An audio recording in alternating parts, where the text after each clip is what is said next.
Budget 2023 is around the corner, and let's continue the conversation as we bring forward, leading personalities, leading names, those who are keeping their eyes on all what's happening, not only at home, but of course, considering what's happening with the geopolitical turmoil out there in Ukraine, and what's happening between Ukraine and Russia.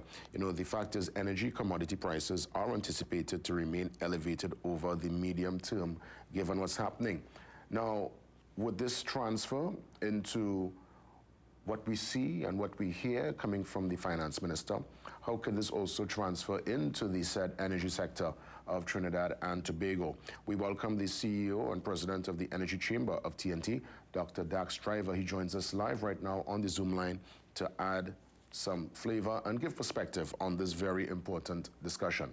Good morning, Dr. Driver. Welcome. Good morning. What's your budget outlook, considering all what's happening on the global stage? How can we now, bring this home and make this, as it were, via the budget, of course, that's going to be read in a couple of days, work in the favor of course, the energy sector and, by extension, Trinidad and Tobago? Well, obviously we're seeing this price environment for oil, natural gas, and our key petrochemical exports, being much more favorable than it was a year ago. So, that creates some space for the Minister of Finance, makes his life easier. Obviously makes things in the energy sector a lot easier than it was when we had these very low prices 2 years ago. That has been driven, those high prices have been driven in large part by the geopolitics and the Russian invasion of Ukraine, but not just that. There's also been some supply chain issues, which there was sort of underinvestment during the period of the pandemic, and that sort of was pushing up prices even before the Russian invasion of Ukraine. On the flip side of that, some of this supply chain issues also do cause some problems for companies operating in the oil and gas industry, and they are also seeing inflation of their input costs, costs of steel, etc., which do also affect project economics. So it's a bit of a balance between those things. But I think that the key issue, is not just looking at this year, but looking further ahead, which I think the Prime Minister did very clearly when he came back from his visit recently to Europe and his meetings with Shell and BP and Proman, looking at what's the investment climate, because the key that we need for the sustainability of our oil and gas petrochemical industry and decarbonising those, that's about the sustainability, reducing the carbon footprint of those industries. That relies upon huge amounts of capital investment. So we have to have the environment which is going to attract that capital investment. So that's the sort of the further look ahead, not just this sort of one year revenue and expenditure picture. Yeah, because interesting you mentioned the Prime Minister's visit with the Minister of Energy, Mr. Stuart Young, and of course Dr. Keith Rowley, when they went for the energy diplomacy meeting out there in Europe. And he came back and more or less painted a grim picture, saying that if action is not taken now, we could find ourselves as a energy nation, an energy producing nation, a nation that of course would have done well in that regard over the years. We might find ourselves in a bind come 2026. He actually gave a year. He gave a time frame. That's about what, 4 years from now? Yeah, sure. So and I think that very much tallies with the data which is there. We do have some large potential gas projects, which will come in closer to the end of the decade, but we would have a very difficult period. And obviously, what the issue is for Trinidad and Tobago, and the way we have our gas economy has been very, very successfully created over all of these decades. The downstream petrochemical industry and the LNG industry rely upon that upstream production. And if we don't see the upstream production there, it obviously creates very severe impacts for the LNG industry and for the petrochemical industry in Point Lisas and in La Brea. So, getting that upstream gas production coming in is absolutely crucial for the country. So, the crucial sort of job is to, what can we do to encourage that investment in upstream gas production, which then will create the longevity and allow us to do some of the investments we would need to make in the LNG sector and in the petrochemical sector to reduce the carbon footprint of our products, which then gives us that ability to go on being part of this industry for decades to come. Interesting. I'm wondering, with this budget around the corner, could systems be put in place to generate, because I mean, obviously, the manufacturing industry and by extension, the government, they are the largest when it comes to employment agencies, government followed by the manufacturing industry. Of course, the energy sector, there is, employment there, highly paid, well paid, but not as much as the two. Can there be any incentive, any plans in place to generate some more employment in the energy sector for those who have the expertise? Well, just to correct you on one thing there, it's actually the services sector, which is the biggest employer, actually employs more than the manufacturing sector. The manufacturing sector, I think, is good because it gives a lot of sort of secure, well-paying jobs. But there's actually the service industry is the sector which actually produces most employment. In the energy sector, we've seen employment rates decrease actually quite significantly over the last few years. A lot of that was to do with the refinery, but also there was a lot of construction work which was sort of going on up until around 2015, and that was where the jobs are really created in the energy sector. As things are now in the energy sector, it's not a major employer.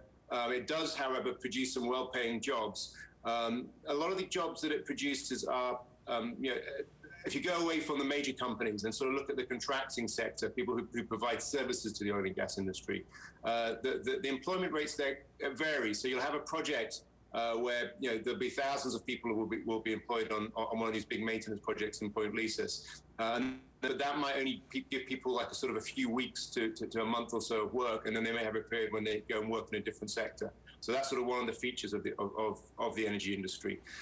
But there is a lot of opportunity, around this process of decarbonizing our oil and gas industry and bringing in renewable energy into the country. That itself will also create a lot of jobs. There's lots of potential jobs for smaller companies in areas around energy efficiency. So that is, so retrofitting buildings to make them more efficient. If we get some of the legislation to allow small-scale renewable energy, if that legislation, which we understand is in the pipeline, it'd be good to see that come forward. That will also create opportunities. So it's in those sort of sectors, I think, where you would see jobs being created. Okay. Obviously, there's also Guyana. There's a lot of opportunity. A lot of Trinidadians are across working in Guyana now as well. I think that is something which we would look to support as well. There's some things that could be done at a CARICOM level to make it easier for Trinidad workers to be able to easily go backwards and forwards and work in Guyana through the skill certification program. And we're in communication with the government around that. We were talking about the long-term plans and the energy transition conversation. Most important at this point in time, I'd love for you again to just reiterate and elaborate why that is of paramount importance, especially at this point in time. Well, what we're seeing around the world is that there's this big drive to reduce the carbon footprint of the world's energy industry. So all these commitments are being made by global companies to get to a net zero position by 2050. You're seeing this real drive towards electric vehicles happening around the world. And I think we need to keep a very close look at that because it's happening and it's happening fast. And I think perhaps in Trinidad, because we don't see that many electric vehicles on the road, we don't realize how quickly that transition is taking place and will accelerate because sales of electric cars have been doubling in the key markets. And when you double something in sales, it doesn't take too long to get to a situation when electric cars are dominating all new sales. And that obviously has a long-term implication for oil.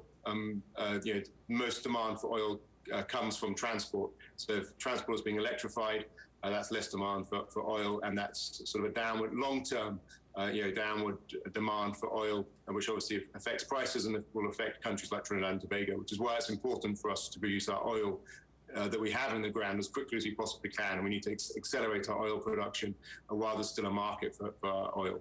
But then the other thing which will be happening is that countries, key markets, particularly Europe, will start to impose border taxes on incoming natural gas, incoming petrochemicals based upon their carbon footprint. So if you have a higher carbon footprint, you'll have to pay pay a higher import tax into those markets. And what that will mean is that to be competitive, you need to have a lower carbon footprint for your product. So there's a lot of things that you can do to try to reduce the carbon footprint around capturing some of the CO2 which is produced as you make those products, and you can sequester it in underground reservoirs, which is they call carbon capture and sequestration. That's something which people in Trinidad are working on. You can improve the energy efficiency of your productions. Obviously, if you're using less energy to produce your product, then also its carbon footprint is lower. And also you can substitute some of the sources of the feedstock. And the most exciting one for that, I think, is with hydrogen.